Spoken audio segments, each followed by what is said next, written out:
First up, welcome. Thank you for coming to the first installation of the Palestine Studies speaker series. Thank you too for coming on a particularly cold day, although we've had many of those. After it seemed. Our next talk, before we get into today's talk, is on March 14th, Friday, March 14th, with Chiara Sorry, and she is an archaeologist and she's working on cultural heritage. The talk is roughly paraphrased past, present, and what lies ahead. And she's done extensive work on cultural heritage, construction, and different maintenance tactics that we're working for both in the West Bank and Gaza.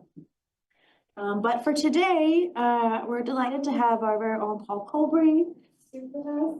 Paul is currently a postdoc associate in anthropology, but sadly we are losing him to CSB. Thanks, Paul, but now we can claim him for our own. Paul is an anthropologist who works on intersections of agrarian life and economies in Palestine.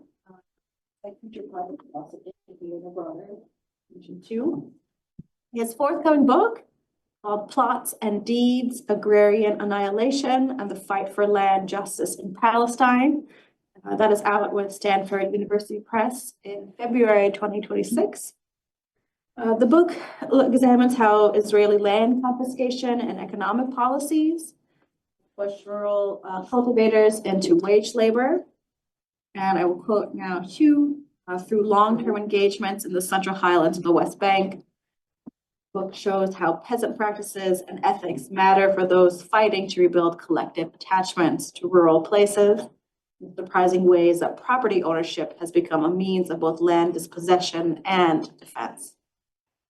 Paul has published in many fancy journals like American Ethnologist and Comparative Studies of South Asia, Africa, and the Middle East.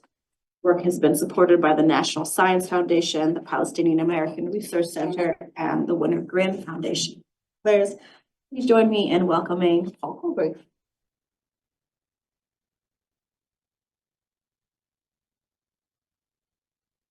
Great for coming and for coming to the snow. Thanks to the United Center for Studies for doing this and SEMA for organizing everything. I have a clicker, never used one.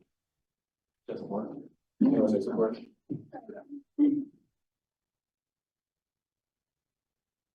I go back. Oh no. Okay. So here we go. So the title of my talk today is "What About the Land? Reframing Palestine as a Question of Land Justice." So let's get into it. So in 2013, I began research on agrarian change in the West Bank. Years before that, I had worked with the Palestinian grassroots anti-apartheid wall campaign, or Stop the Wall for short. They were organizing protests like this one. And to help me get started on fieldwork, colleagues from Stop the Wall introduced me to residents of several highland villages, which were at the epicenter of new Palestinian land titling efforts. So between 2013 and 2022, I did fieldwork in the area, interviewing residents, accompanying survey teams, and gathering plot histories. And it was during this time that I met a farmer that I'll call Abu Mazrah. The land in this photograph belongs to him, and in 2016, he invited me for a visit. So, I had come to the highlands hoping to understand how Palestinians had defended their land against military occupation, which in 2016 was in its 5th decade. But Abu Mazrah did not tell me about grassroots protests, nor did he focus on the sacredness of his olive trees. Instead, he told me, he thought of his land as an investment, as real estate.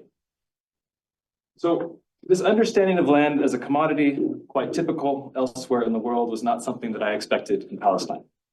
And it was certainly not something I expected in the highlands, a place whose landscape has become representative of the land of Palestine and whose anti-colonial resistance has inspired nationalist narratives and international solidarity for more than a century. And the reason Abu Mazrah could call his land a real estate investment was because land titling and actual real estate development were causing land prices to rise dramatically. So in this picture, you can see one of these developments located on the hill right next to Abu Mazrah's small plot. The largest of these sort of big developments was a project called Tabu. Tabu means title deed in Arabic, and it's the flagship project of the Ramallah-based Union Construction and Investment Company, or UCI. UCI is a Palestinian company, Canadian diaspora, and it launched Thabo in 2011. While it does provide some housing, you can see in the background there a model home.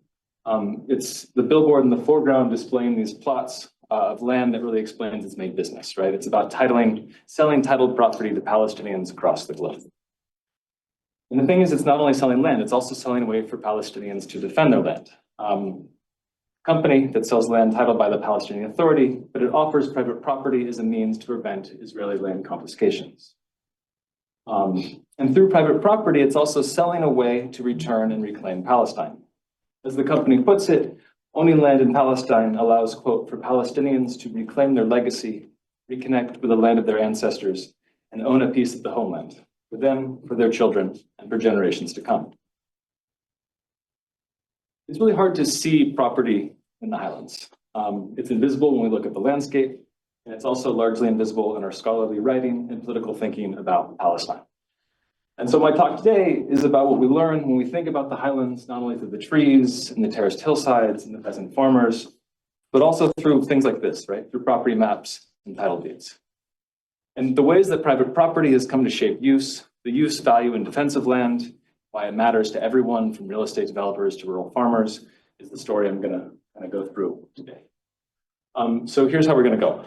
We're gonna start out talking about land in rural Palestine. I'm gonna begin by defining land justice and then laying out how we talk about land in rural Palestine and explaining why we don't talk about who owns it.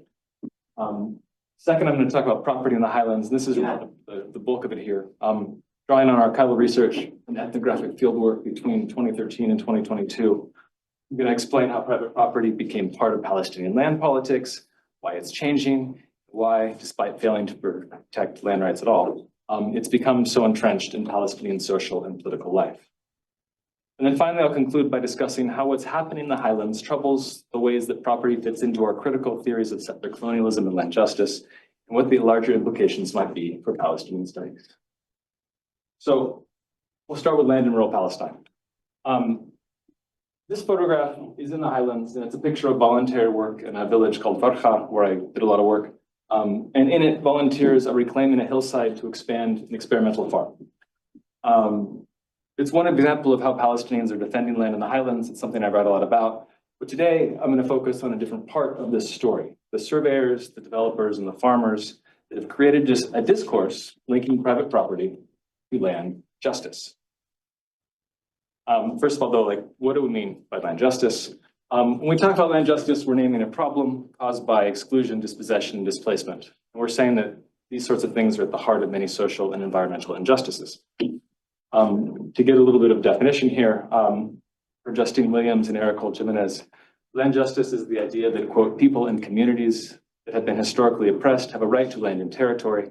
And this idea recognizes the central role of land in culture and society in relations of power, as well as its restorative, protective, and healing potential.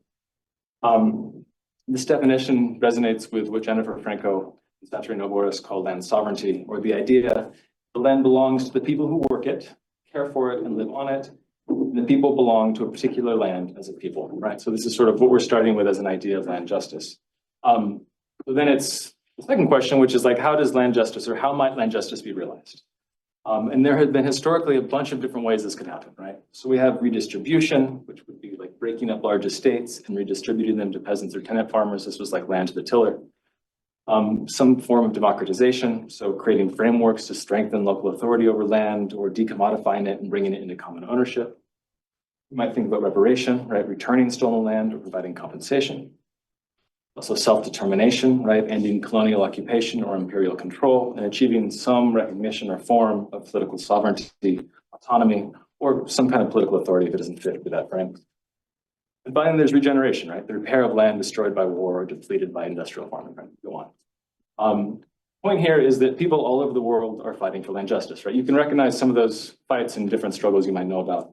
And many of these struggles have been going on for a really, really long time. They draw on different moral, political, and legal sources for articulating what justice is and how it might be achieved. And increasingly, many are identifying with the Palestinian struggle, right? So we have activists fighting to reclaim the commons or inspired by Palestinian peasant commons or Mashah. We have indigenous struggles for land back, finding common cause with the rights of return for refugees. And we have international peasant movement, the international peasant movement, La Vida Campesina, which has become more vocal, especially since 2023, in its support of Palestinian farmers. And these sort of newer or emerging expressions of solidarity with the Palestinian people are part of an older anti-colonial lineage in which, discursively at least, the Palestinian peasant was a central figure. So peasants have been central in nationalist narratives from art, literature, poetry, etc., for more than a century. Their tenacity, steadfastness was celebrated during the high point of the national liberation struggle in the 1960s and 70s. And today, peasants remain on the front lines of land defense, right? You might think of the olive trees, dispossession, etc. Now, since the 1990s, scholarship on Palestine and the Palestinians has proliferated. One researcher, I mean, there's a bunch of ways we can talk about this, but one researcher reflecting on his fieldwork in 1996 would complain that there was a Palestine industry. He was like, everybody I talked to already talked to like 60 journalists, right? The idea was like the field was saturated, and that was like 30 years ago. And with all of that work, right, whether it's in anthropology where I am kind of working or elsewhere, there's been almost no research on agrarian questions, whether it relates to the land or otherwise. So for almost 3 decades, right, it's changing a little bit now, but for almost 3 decades in anthropology, village and peasants only appeared in like 3 anthropological monographs. These are all, they're really good books, but tellingly they are all about the politics of commemoration, memory, or the ways that people remember the rural past, something that is kind of no longer with us. And then in the major agrarian studies journals, in all these debates about land grabs and enclosures, there's hundreds of articles. Palestine doesn't get mentioned. So there's this weird absence in discussions about land and the peasantry, both in Palestinian studies and in the places you would expect to find it in agrarian studies. Now, as of late, there's been a bit of a resurgence of interest in agrarian issues in Palestine. There are new seed banks and agroecological farms in the West Bank and in Gaza. Scholars are writing about organic oil and rainfed cultivation and indigenous knowledge. And more, these sorts of things are how people outside of Palestine, like you and me, understand who the Palestinians are and what they might be fighting for. Still marginal in most of these discussions, though, whether they're scholarly or activist or otherwise, is much consideration of agrarian political economy, meaning that questions of who owns what, does what, who gets what do they do with it, these are from Bernstein, are often relegated to the background or just like not considered at all. Today, I'm going to take up one of these questions, the who owns what, to show how property ownership is a constitutive part of agrarian anti-colonialism and political economy. And from the most intimate of familial relationships to national struggles for territory to global modes of legibility, nothing escapes property. And nowhere is this clearer than the kind of quintessential landscape of the West Bank or Palestine, which is the highlands of the West Bank. So the highlands are in the West Bank, which were occupied in 1967 by Israel. In the 1990s, peace accords established a Palestinian governing authority called the Palestinian Authority, or the PA. But it's still Israel that holds real sovereignty over the entire territory. So my fieldwork took place in the Central Highlands, which is highlighted by that pink box. And what's important here is that the highlands are really a really important agricultural region. They've been that way for centuries. They're home to the iconic olive tree, the subject of some of the most important literary and artistic representations of Palestine, a lot of these new agrarian projects today as well. And today, mostly, they're home to small farmers who are practicing rain-fed agriculture, right? The majority of agriculture, or majority of farming in the highlands is done by small farmers. We can call them peasant farmers, even though that's kind of changing a bit today. The highlands are also important for another reason, though. They are this kind of epicenter of World Bank-funded Palestinian Authority land titling. So pictured here, right? Surveyors going around and turning or formalizing private property. Titling is formalizing private ownership across the islands, and it's been vital for Palestinian real estate development in the area, which I'll talk about a bit later. So today, the story I'm going to tell is on the Central Highlands, about a 45-minute drive from Ramallah. The drive is okay, and the checkpoints are open. That is sort of the area where we're talking about, this agricultural area shared by 3 villages, Farha, Beni Zaid, and Brukin. There's more than 2, but there's 2 main Israeli settlements to the north, part of a larger conglomeration called the Ariel Finger that kind of divides the West Bank into northern and central districts. That blue shading is a rough approximation of land that's been confiscated or facing various access restrictions by the Israelis. And then this orange shading is a very rough approximation of land that is publicly announced as Palestinian real estate development. There's probably a lot more though. And that little yellow dot is where we started with Abu Masrah. So if we go back to his land, we'll go back to 2013, right? He's not the only one who's thinking about title deeds and land prices. There's developers, there's speculators, there's brokers, there's surveyors, there's newly arriving second homeowners, and there's farmers, and everybody is thinking about property ownership. And to understand why and like what that meant, like go back in time a bit. And this is where we're gonna kind of go next. You need to think about like, what was property in the highlands before all this stuff started happening, and how does it shape the politics that are emerging? So that's where we're going now. This is the longer part of the talk here, so I'm just going to kind of give a little map where we're going to go here. There's 3 points, right, to think about private property. The first thing is that Israeli colonization, I'm going to show, makes private property into a means of land defense, right? This is the first thing. The second thing is, this is 67. Around the 2000s, the conversion of agricultural land into real estate started to change the moral and political meanings of land ownership for Palestinians. And then third, the result of all this is that private property has become inextricable from land struggles in Palestine, even when the law fails to protect land rights. And to start to talk about this, we need to go back to the rise of land defense in the 1970s in the West Bank. Although I say that, but actually we need to go back just a little further to kind of conceptualize it. So when we think about land defense goes back more than a century in Palestine, and it was often a peasant struggle against enclosure. By enclosure, I mean the dispossession of land and the expulsion of its former users, right? Enclosure often involves fences and walls. It involves the transformation of former property relations, usually through the imposition of private ownership on some kind of common ownership, right? It's the original enclosures that happen in England that are then exported into Europe's colonies, contributing to, as many historians and scholars have noted, mass displacement and death. In Palestine, peasant land defense before 1948 was often a fight against private property. One important cause of the 1936 revolt, which was one of the largest uprisings against British colonial rule that the world had seen at that point, was, in part of it at least, was a peasant defense of Mashah, the commons, from British enclosure and from Zionist purchase and colonization. In the West Bank after 1967, however, Israeli enclosure involved not the creation of private property, but the conversion of Palestinian land into state land. This is one of the ways this happened. This process, which accelerated after an important court case in 1979, was one of the largest enclosures Palestinians have ever seen.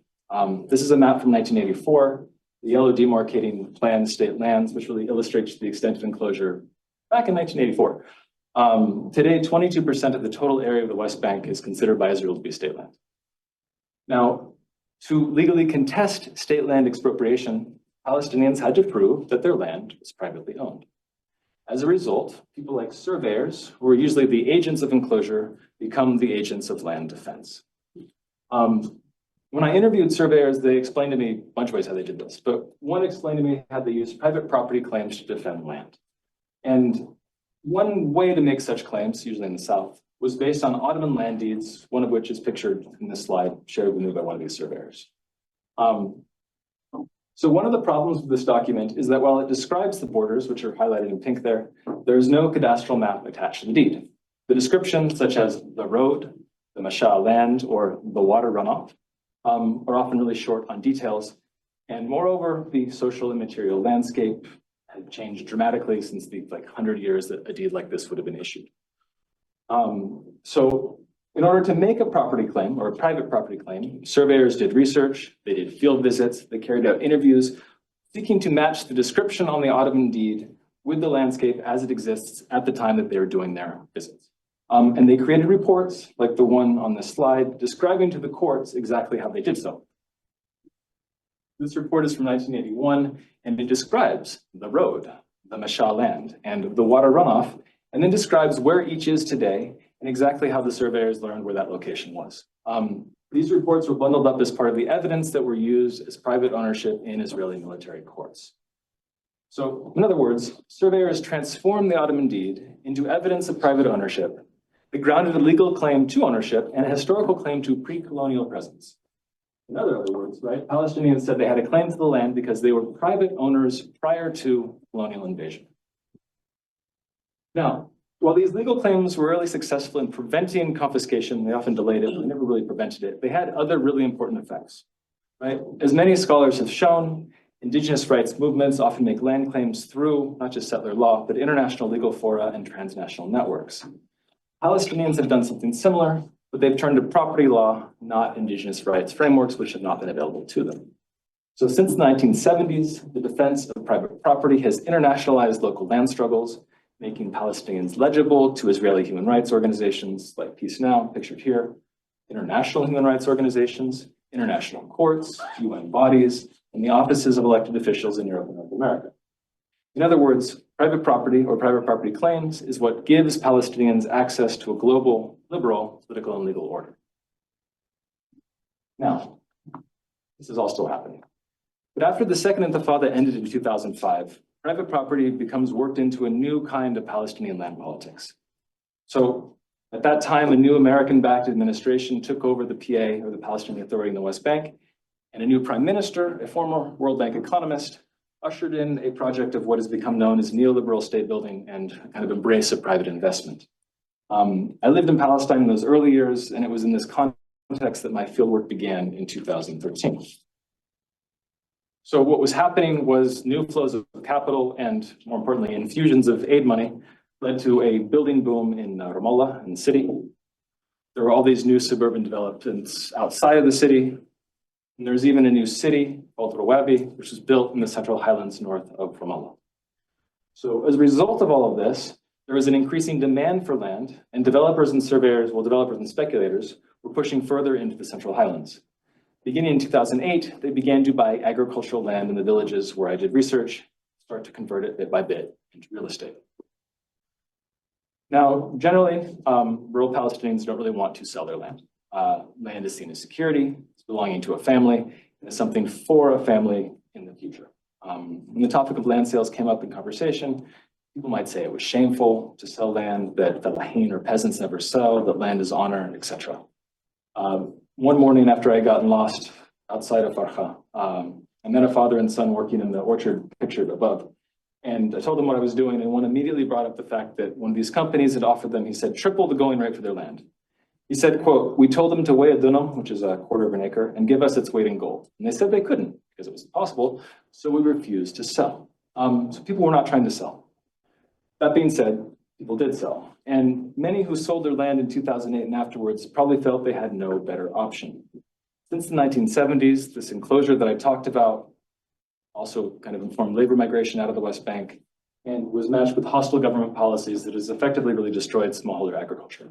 I can talk more about that in the Q&A, but basically from 35% of GDP in 1970, when the occupation began, agriculture has fallen to 2.9% in the 2010s when I started fieldwork. And there's a whole bunch of other indicators that indicate the extent to which it's been devastated, especially in places where smallholder farming is dominant.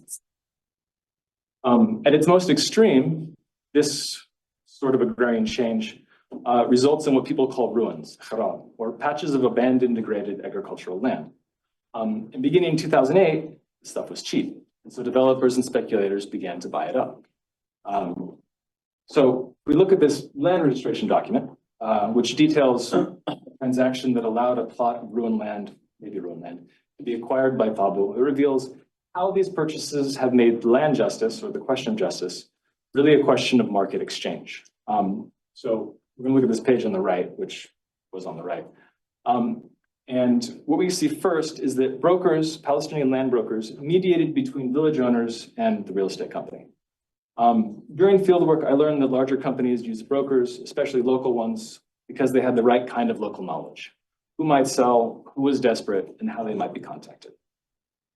The second thing that this document tells us, it shows us how the land was bought. It was purchased on the basis of something called irrevocable power of attorney, which is a legal arrangement that does a lot of things, but importantly for big companies and settlers, it obscures the identity of the ultimate buyer. Third, there's a very long delay between the original sale in 2008 and the ultimate announcement of the registration in 2013. Fourth, this announcement is posted on the wall of the village council, and that might have been the first time that whoever sold their land learned really where it ended up. So together, these sorts of transactions enabled buyers, in this case UCI, but others as well, to keep the extent of these land purchases secret. And what that did was to keep land prices low, at least in the beginning, as long as possible. So what is happening then is that buyers and sellers have conflicting ideas about what constitutes a just transaction. As far as the company was concerned, they had legally purchased unused property from a willing seller. But for villagers, both the price and the means of acquisition were considered unjust. People were angry that the company had paid the equivalent of what they called a few lira, which refers to an old devalued currency, a cup of coffee, or the price of lunch, or a plot of land. And they were also angry at the deception, with secrecy, brokers, and irrevocable power of attorney documents evoking memories of private settler companies who used and continue to use the very same tactics. So what's happening here is a process that I'm talking about as agrarian annihilation or agrarian ruination produces cheap lands, right? And it's these cheap lands and then the sale of them that turns justice into a question over free exchange and fair prices. So this is happening. The developers get the land, and after they acquire the property, they change its form significantly. And so to understand what this meant, we'll look at one final map here. This is a map of Farha, created by the PA surveyors I spent time with in 2016. And we'll focus on this area highlighted in pink. There's a lot of pink in this map. And this is a little better. It gives the sense of the topography. Look at that bottom right area with the wavy lines. So I spent a lot of time with the surveyors and farmers who own plots like this one. And these lines, especially the ones that are curvy, reflected the valuation of land according to smallholder agriculture. Landmarks like trees, terraces, and rocks reflected personal and familial histories of farming, inheritance, marriage, probably other things, and purchase. And rural norms demanded the respect of these curving boundaries, even in the absence of kind of legal protections. Developers bought up this land, and they were incredibly hostile and very annoyed about how it was demarcated and regulated.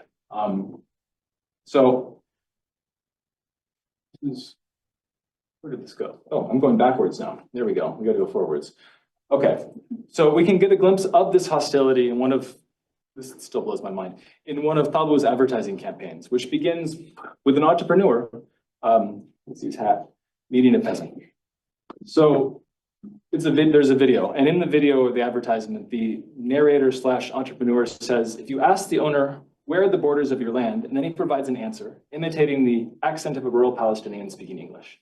And this Palestinian says, from this olive tree to that olive tree to see that donkey over there. Now, this advertisement is meant to be a joke at the expense of the backwards peasant, but it also expresses how much of a problem rural boundaries were for developers. So if we return to this map and see what developers like, we can see what developers like UCI do with the property instead. And we zoom in here, we see that the land in this area is organized on a grid. And to create these squares, UCI purchased multiple blocks of land, combined them, and reparceled them into single quarter-acre plots. This grid, especially when combined with roads and other infrastructure, creates the possibility of certain kinds of real estate development. And it draws new owners to the highlands who have very different uses for land. So this photograph shows one common use, something that local residents call parks, and which are used by newer owners who visit on the weekends and have barbecues when the weather is nice. These parks are often gated and off limits to the people that actually live in the villages. And some of these new owners have built really nice second homes.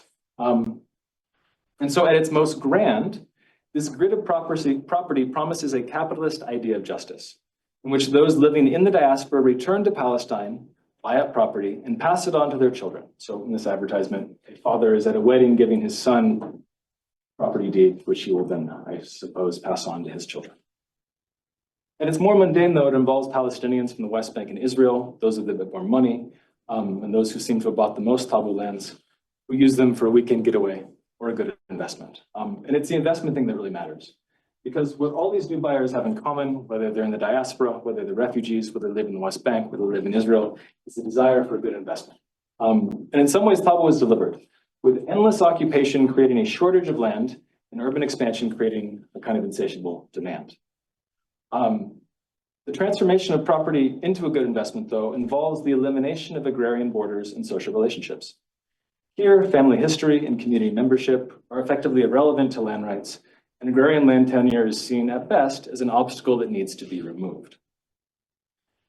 Now, the loss and transformation of the land led to anger. but it did not lead to direct protest. And one of the reasons I think is because those who didn't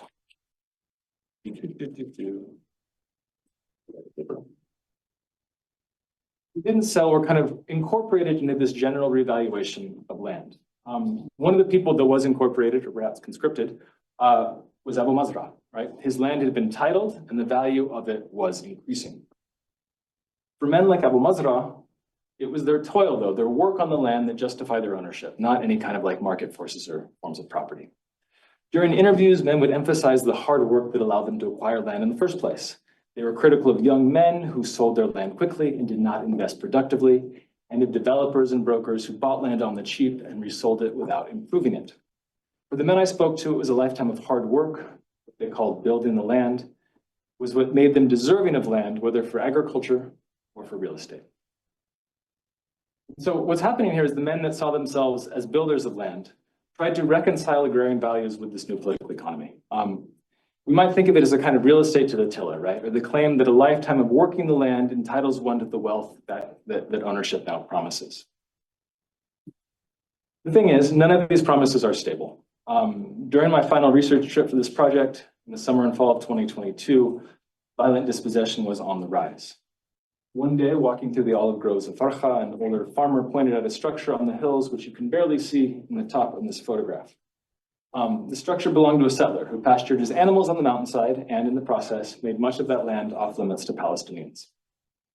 There were other incidents as well. Part of an upswing in paramilitary settler land grabbing that began before October 7th and has only intensified. It's gotten a lot worse in the area since.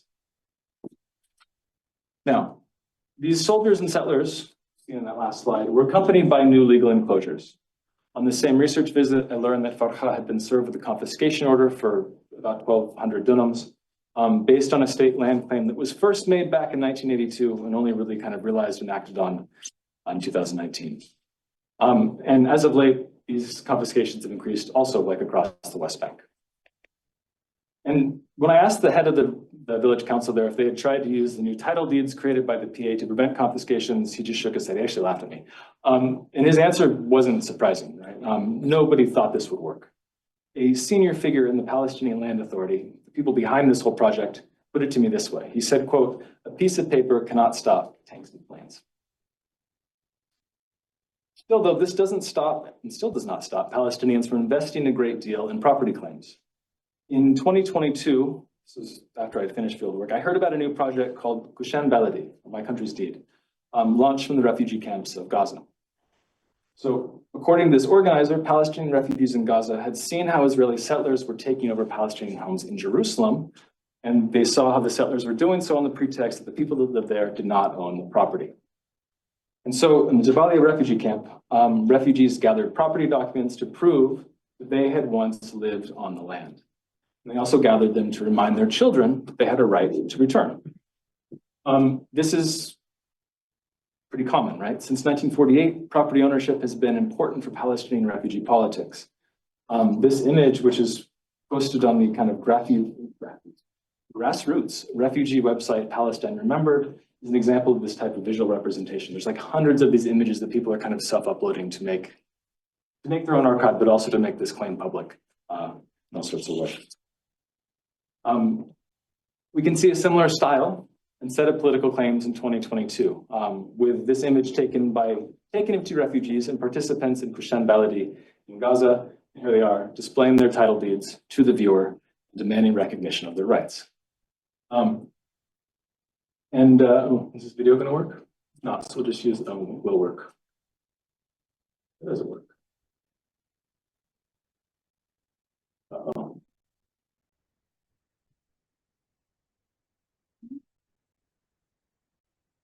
I mean, this is Jabalia today, right? I mean, and the question is like, what good do property deeds do in the face of extreme violence? British and Ottoman property deeds did nothing to stop the bombs that likely killed the Gazans who had this project and buried them in their homes. And PA property deeds did nothing to stop the settlers or military from taking over the hills of Farha. Now can we go back to the non-YouTube?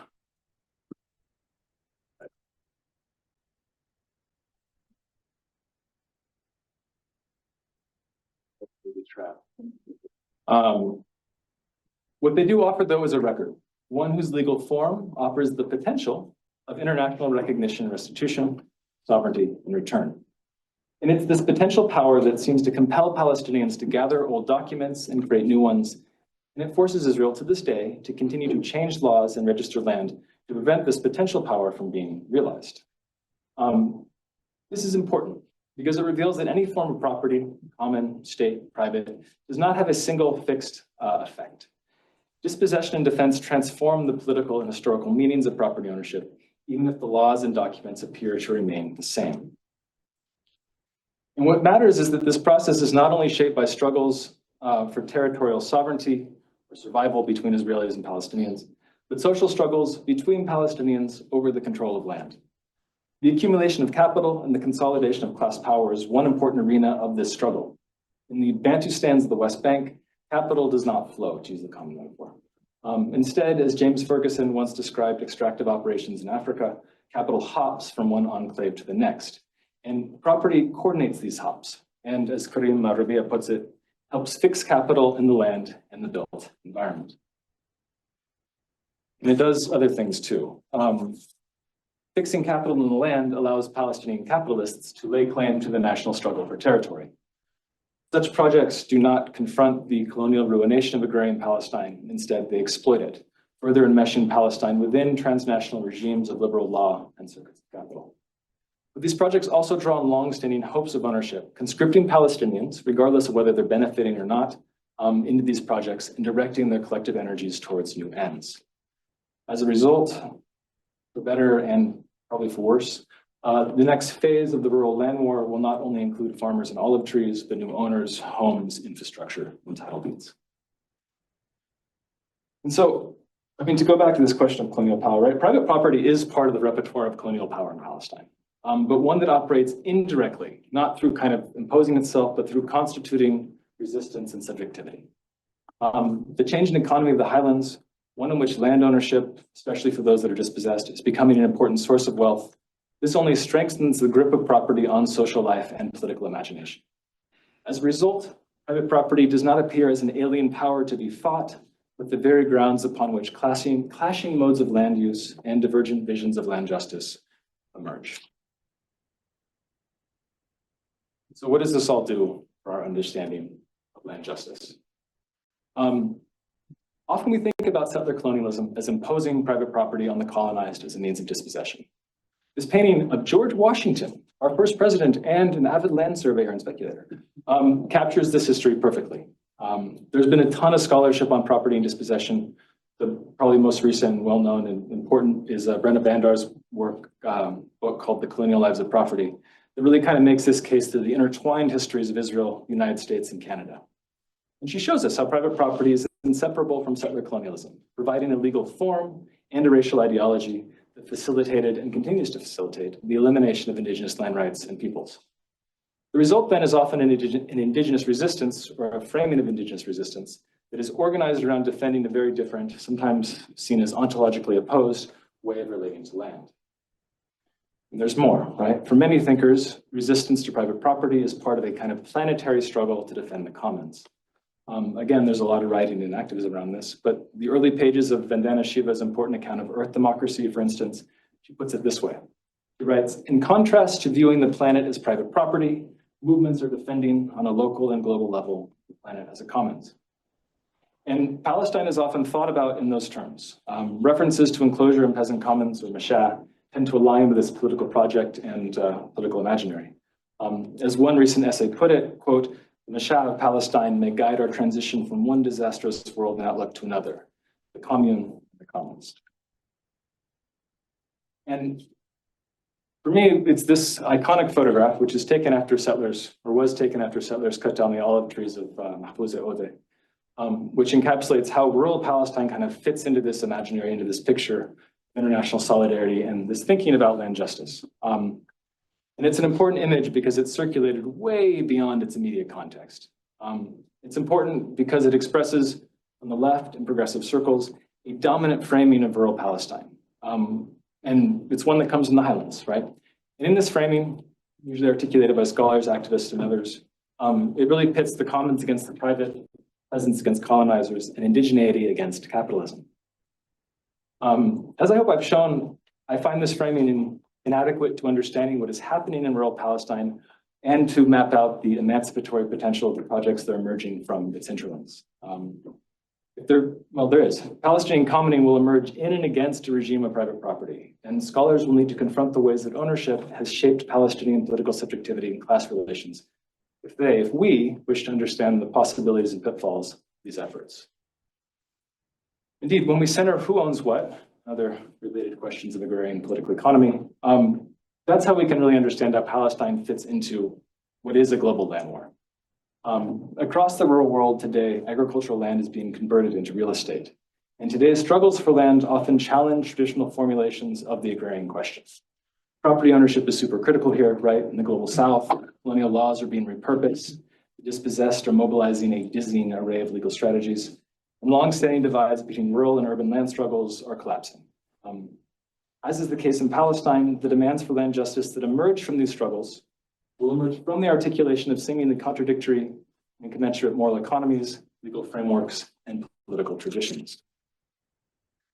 And my conclusion here is not to suggest that private ownership provides a satisfactory grounds for land justice. I don't think it does.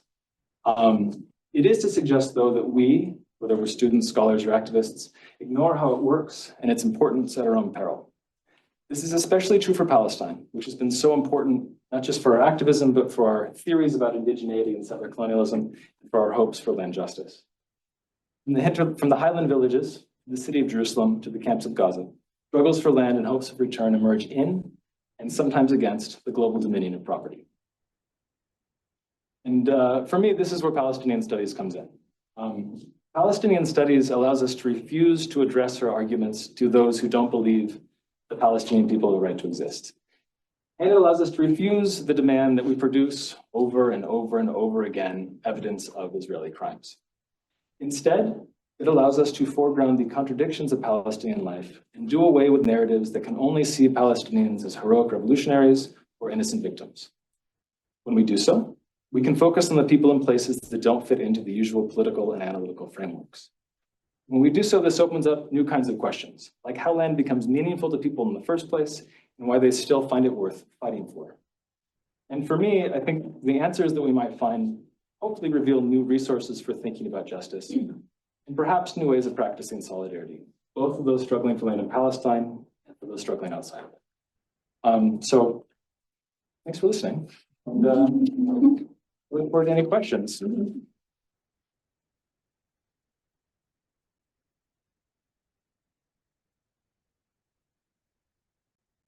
We have some questions in the chat, but if there are questions, then we can go first on before we.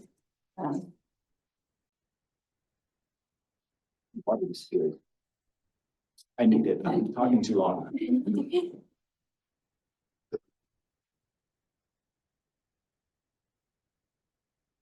So we have a question. We'll start with Sharif.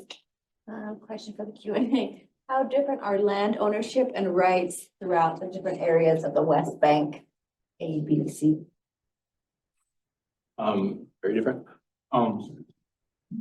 So in the 1990s, after the peace process, in the midst of the peace process, the Palestinian leadership and the Israeli state divided the West Bank into 3 administrative areas, area A, B, and C.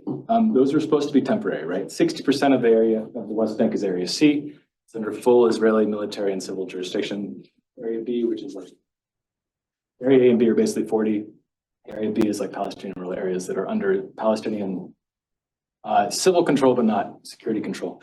Anyways, the point is, that was all supposed to be temporary, at least on paper, and it was supposed to lead, if the Palestinians behaved, to a state. It never was. Nobody had a plan to do that. And so we have this kind of permanent distribution of jurisdiction such that 60% of the West Bank, which is most of the agricultural lands, all the settlements, a whole bunch of other areas, are controlled under what is called Area C, which in some ways continues that enclosure, that state lands picture I showed you. A lot of that just kind of maps onto Area C. So in some ways, like those access restrictions aren't new. But what it means today since the 90s has been really intense access restrictions for Palestinians. So for farmers, it means that you can own land there, but if you try to do anything to it, it gets torn down, right? It also means that's where settlements expand. It's seen really as a land reserve for settlements. So the question, like, how are these ownership rights maybe different in these different zones? There's two ways to answer it. One is that for the Palestinian Authority and the kind of gambit they were making is that actually legally, there is no difference, right? And they were saying, we're going to survey land and title land in area A, B, and C. Somehow they're able to do it in area C.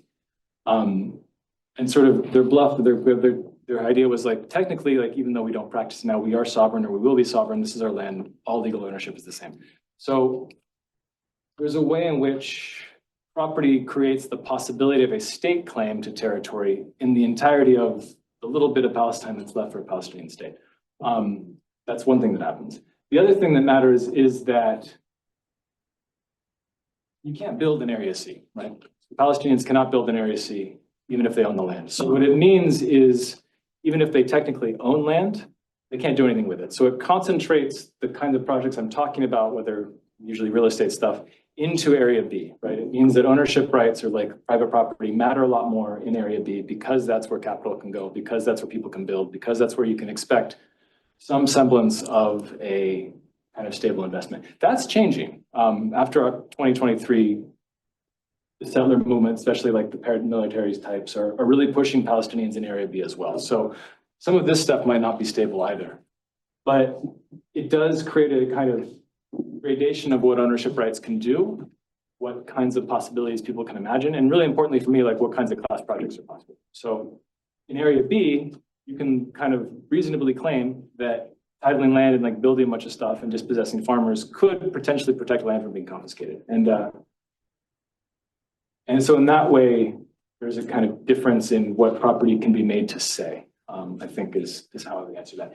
And then the third thing is like, it's also incredibly complicated because the Israelis control the land registry and they consider it the only legitimate land registry for Area C, and they've never turned over documents to Palestinian Authority. So there's effectively like two different layers of, well, there's a bunch of layers, but two different kinds of like competing sort of layers of property ownership, one that's being created by the Palestinian Authority and one that the Israelis kind of claim is already there. And none of it is open to researchers, surprise. So it's kind of hard to learn about.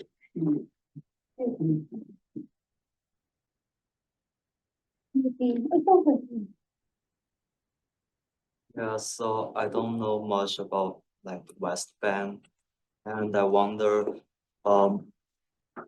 was like the shift in demographics and like the shift in labor demand supply, what's the impact of them on the land privatization and the agenda of land justice area research from like 1980s to present? I mean, like the labor question is super important. So one of the, I didn't talk about it much, but one of the things that happens in this after 1967 is, right, Israel occupies the West Bank. And it does two things. There's two kind of parts of the project. One is what we often talk about, which is land dispossession, kind of expanding settlements. That takes a while to get going.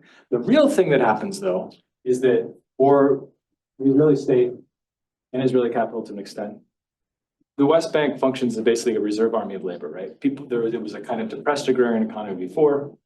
The Israelis occupy, and they almost immediately allow massive flows of labor into the Israeli economy. It's something like 33% of the entire Palestinian workforce in the West Bank is like working in Israel. Most of these people are coming from the villages.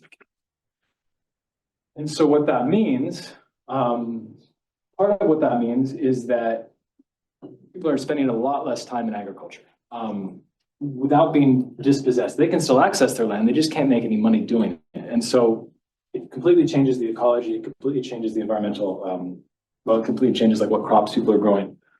And it leaves land in some ways uncultivated, which then the state uses as an excuse to confiscate it, right? And so what you have in the 70s, and that continues to this day, is a kind of, I think about it as land justice, but kind of Palestinian politics that's really invested in how do we get people to come back to the land, right? How do we get people that are working in Israel to come back and work on the farm. And it's difficult because not only are wages higher, but like is happening everywhere in the world, like, especially if you're young, like people don't want to work on the farm. It sucks, or it's really hard, or you can't make any money, or your dad is like yelling at you. I mean, some of these things are like, you have these, I mean, I joke, but like there's an article from the late 1980s and it's like, you know, it kind of features this young man named Sammy from one of these highland villages who works in a hotel. And they're like, what do you think of the olive harvest? And he's like, the olive harvest is annual torture. And basically it belongs to my dad, you know, and like, I don't have a claim to this kind of stuff. And so the politics of it become really important because it's not just sort of trying to prevent dispossession, but it's trying to sort of fight against what is a really global shift, like a de-agrarianization of peasant life, right?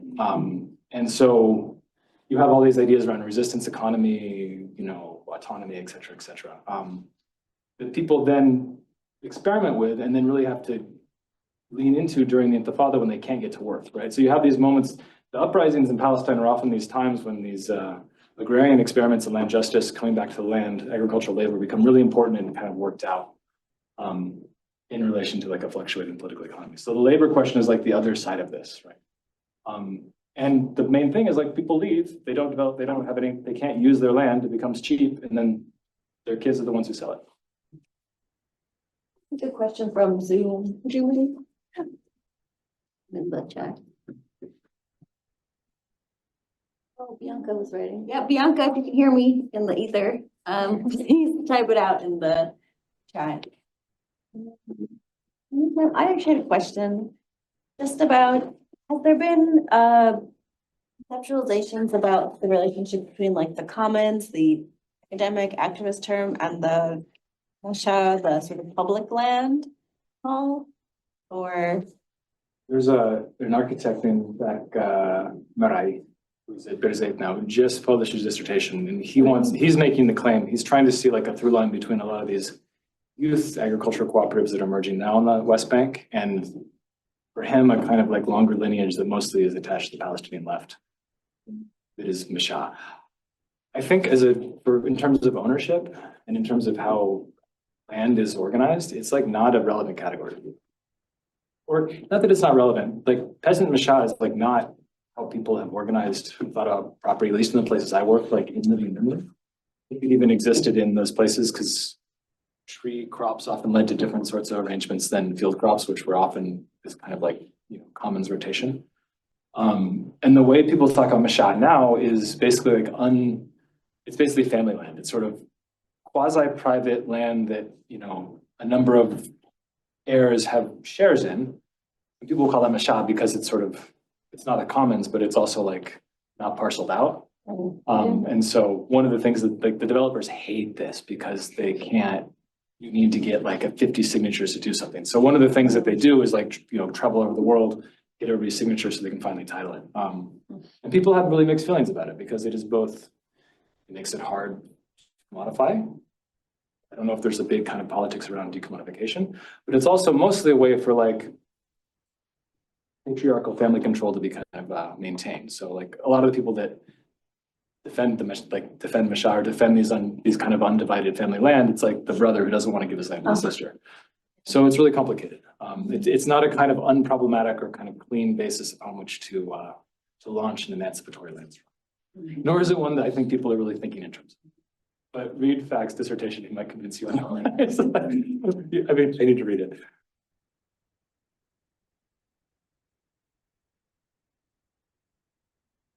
Bianca has a question. Thinking about the conceptual and legal obstacles that First Nations people face in Canada regarding land claims, how do you think these quote unquote frozen moments vis-a-vis land claims, Ottoman deeds, etc., impact the ways in which we can imagine reclaiming land beyond what is already under deed but being stolen? So by that I mean beyond Gaza or the West Bank. Let's start with that one. Wait, so can I read it? I feel like I want to just.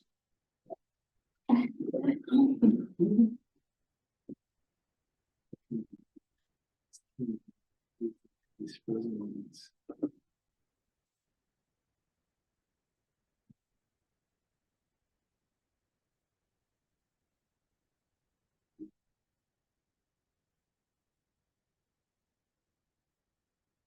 Um,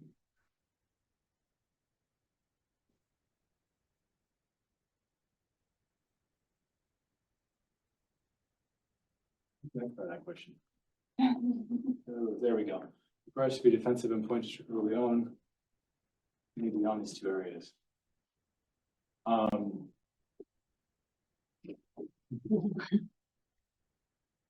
that's helping. I mean, I guess, how could I say this? I don't know if I can't, maybe somebody else can speak to Canada and some of the First Nation stuff. I think in some ways, the land, there's a shared experience of settler colonialism, but the legal framework is like really different. And so I feel like when people are like kind of ask that we like kind of suspend property ownership in Palestine and try to think beyond it, my thing is like, well, like why? Like why, like, I mean, I know kind of why, like, but one of the reasons why we should be, I'm always kind of careful that move is because it did exist. It was part of the Ottoman legal system, right? It was part of agrarian relationships that included these sorts of forms of ownership that are really meaningful to people. It's a part of family. It's like a part of so many things in the sense, you know, and so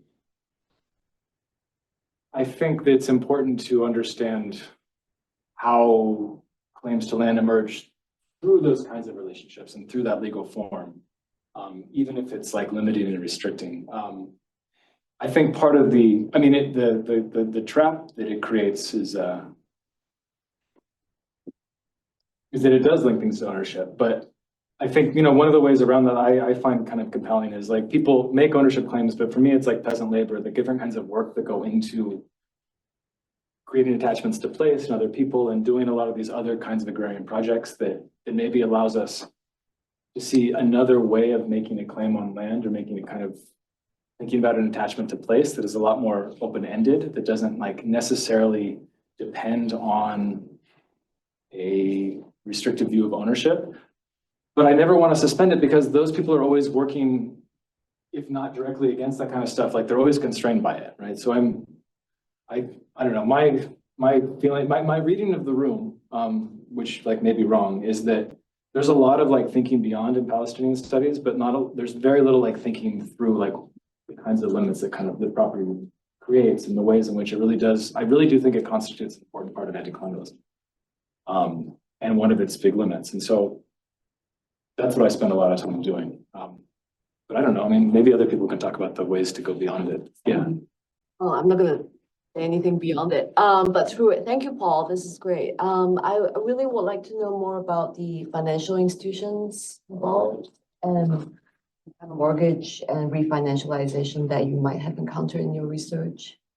And who own these banks? Are they Israeli state, Palestinian, national?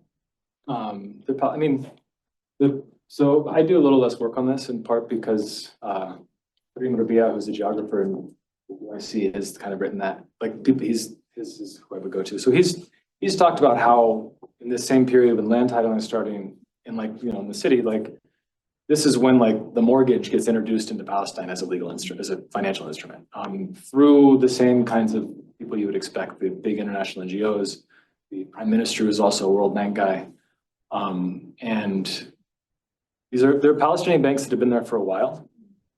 And so these instruments are then brought in, and there was a ton of work that was happening in, you know, the late 2000s, 2010s, really kind of not even discipline, to really like train people, like here's a mortgage, here's how you get it, here's why you should get it. And so that was happening amongst Palestinian banks, international organizations, et cetera, like the kind of the usual suspects. The thing that I found fascinating about the companies that were involved in some of this stuff in the highlands, and why I think this UCI or this Thabo project is so interesting, was precisely because it sort of framed it. So it like comes out of like, the guy who founded it like comes out of the solidarity movement. He's like and there's all these interesting convergences later in people's lives of how they start in one place.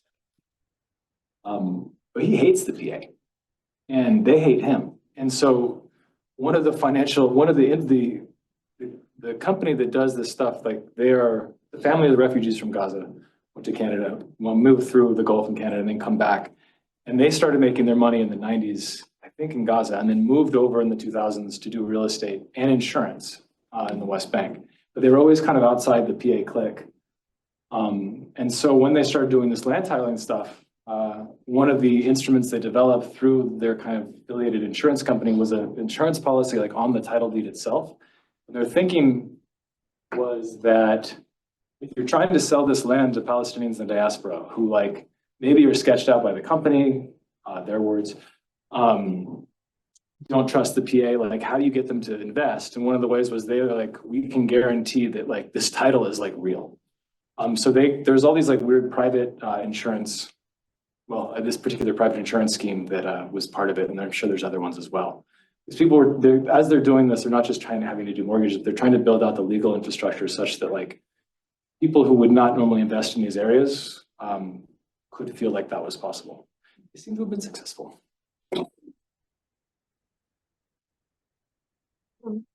I'm wondering if you could talk a bit more about what the relationships are like between Palestinians in the diaspora who purchased these plots and the agrarian farmers who are living there, and kind of like in their differential access and like ability to move around land, and how they sort of see each other and their relationship to the land. I mean, the short answer is I don't know. The longer answer is, well, and the other part of the short answer is like it's a part of the project I really would have liked to have done, but didn't and couldn't. The two things that I can say is like, one, I did get to talk to a couple. Basically, after I started doing research with the company, they told me to get lost. So there was no easy way to kind of get in touch with the people who had bought land. I like happened to meet, again, because the kind of like solidarity circles and the like capitalist real estate developer circles somehow like mix in weird ways. Like, I mean, that's an important part of it. Like some of the people that were involved in like, you know, supporting Stop the Wall were also like buying land. So I did get to meet a couple people who did this, and like, you know, these are like descendants of refugees or people in the diaspora, like, you know, middle-class jobs, like professionals, like they have some money, they want to invest. But they also like, you know, like wanted to like, they envision what they were going to do as like sort of contributing to the local community, right? They have that kind of thinking. And we were talking with the guys and he was like, look, like, I can't go back to Jaffa, but like, I can at least like buying land in Farha is like, I'm in Palestine. He's like, you can't understand that. Like, it's sort of like, this is like one way to return. And I think that's that's real, right? And that is a form of land justice. It's one that is like, you know, only available if you have the right kind of passport and you make some money, but like, it can't be dismissed. On the other hand, because it's done through private ownership and because I'm sure it's much harder for these people to actually come back now, like it does create these exclusive enclaves basically, right? Whether people want that to happen or not. And so the experience of, you know, people that I talk to in these villages, it's like, there is no relationship. They don't even know who owns it. Like, I don't know who owns it. Like, the land archive isn't open, right? So like, you can kind of tease it apart in different ways and ask people who they've seen, but it usually is like this kind of weird, mysterious thing where they see strangers coming in with yellow plated cars or some random person builds a fence. And that to me does not seem like it was kind of conducive to or productive of a kind of like collective sort of attachment to land that is going to serve the cause of land defense. But it's mostly people are alienated from one another, like not because of anything they did, but because of the legal form and the fact that like, I'm sure some of these people can't come back now.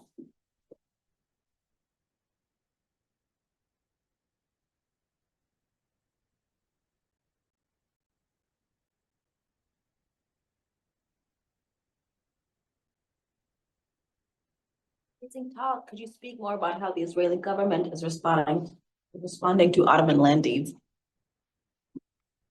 The Ottoman deeds are trickier. The Ottoman deeds are weird because there's times when cases have been accepted based on Ottoman deeds. And again, like there are these, so like this, you know, the couple like this cadre of surveyors that was operated in the 70s, the 80s, and still, like they would tell me, I mean, and they had a vested interest in doing this. They'd be like, we win sometimes, you know, like we prove to them that like they're wrong. And the interesting thing about it was it shifted, it wasn't anti-colonial politics, but it became a kind of like battle of experts in which these surveyors would be like, we know the law better than the Israelis. Like, we are more lawful. Like, we're more modern. Like, these people don't know their law. They don't know their maps. They don't know this stuff. And so that was part of anti-colonialism. But it was only over delay. I mean, that was the thing. Like, for a lot of these places, and the surveyors knew this, and it's become, I mean, if it wasn't clear then, it's like, clear after 2023. Like, Ottoman deeds are not, like, if there's paramilitaries that want to move in, like, they're going to move in. So the best these kinds of things can do is they create a kind of politics of delay, or a way in which people can, like, you can't keep like a gang of armed settlers out. You might be able to prevent like a company from like running a water line or building a road because they're like a little worried about the investment. So it creates all these forms of delay that, are useful to people. Although it was funny, I was talking to a friend of mine who does this who works for Stop the Wall. And we had done a research project during my field work on the peripheral areas. And it was like, we talked to people about how they were using deeds and different kinds of documents as delay. And she talked to me, she was like, this is like post-apartheid now, because under apartheid, like the law mattered a lot. Like apartheid is a legal system through which like, it was a bad one, it was a racist one, but it still was the legal system that enabled certain people to make claims. She's like, apartheid seems good now, because now it's just like, it's just violence, right? So like, nobody even like bothers to like show their deeds because they just get shot.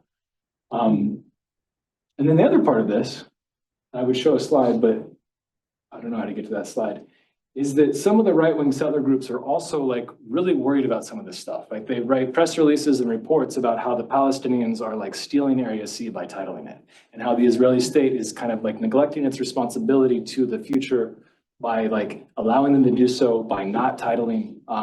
So there's all these ways like a kind of like liberal politics gets kind of attached to the settler colonial one, to the point that some of these settlers are like, it's racist against us that like we can't buy land, right? There's a Jordanian law that doesn't allow non-Jordanians or non-Arabs to buy land.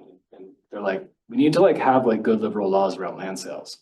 So like the politics are super weird. And like, these are all the ways in which they are there's like instrumental reactions, right? None of this is consistent. And I think that's an important part of it.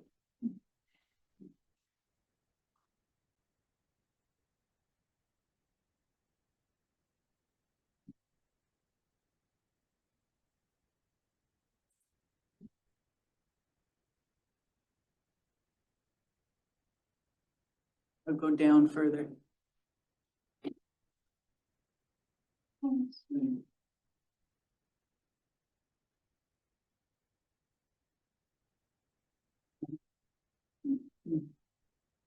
Just both cadence.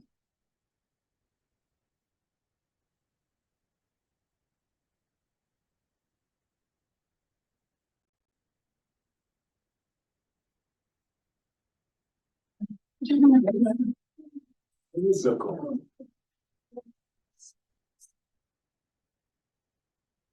I wonder if Bianca could cut and paste it or just write it again. The spirit room.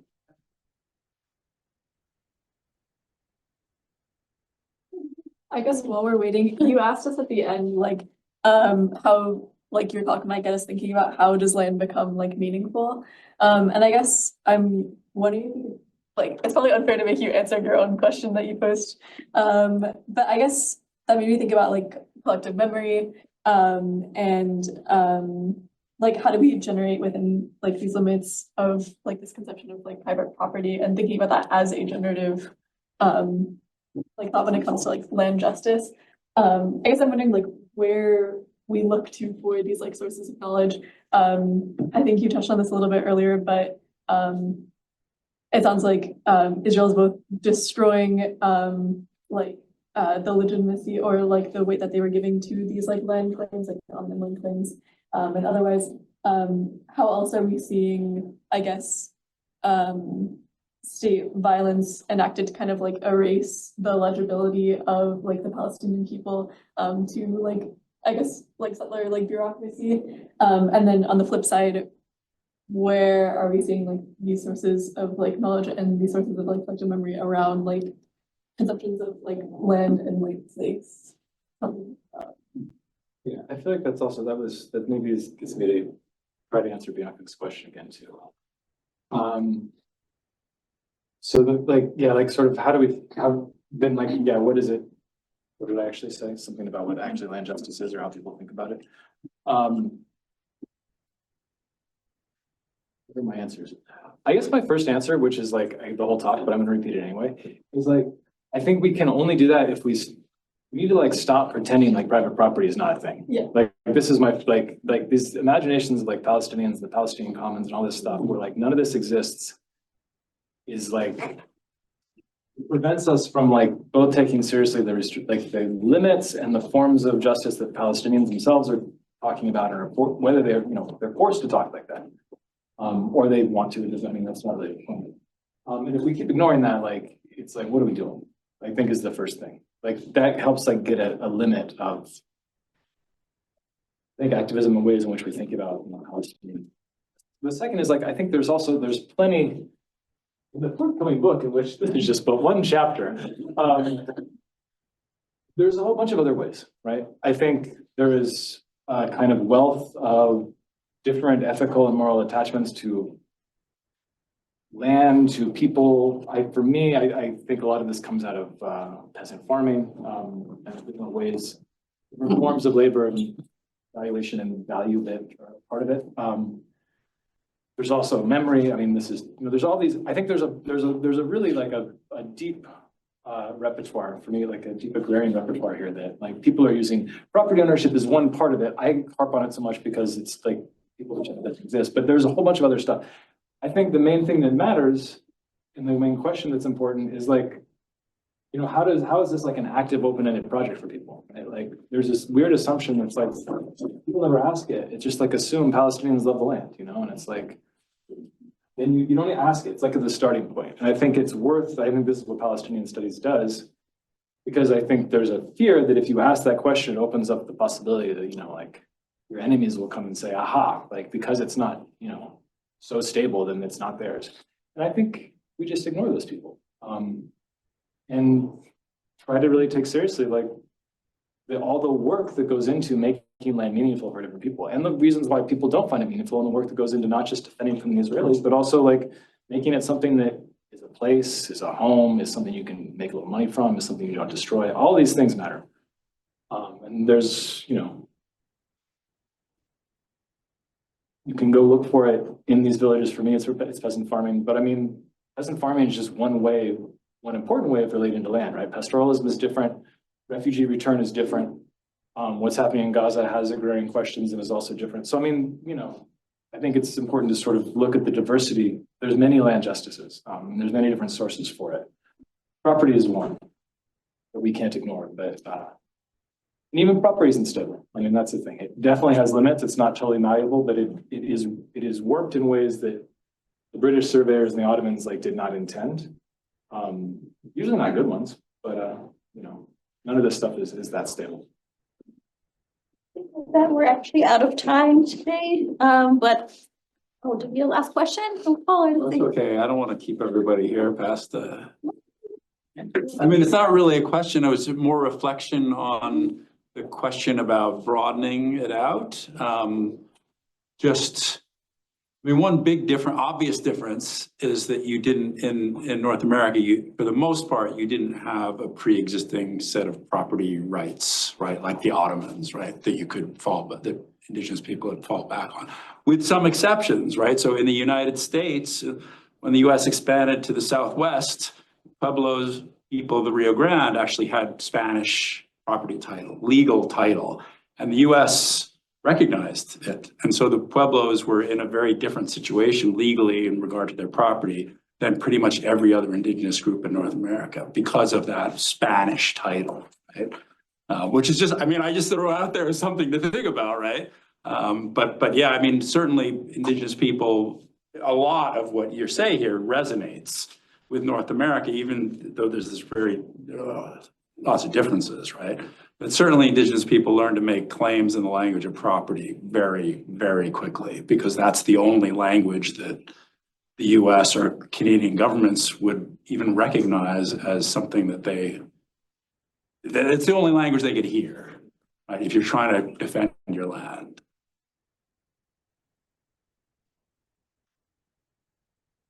Well, Thank you so much, Paul. Thank you for being here.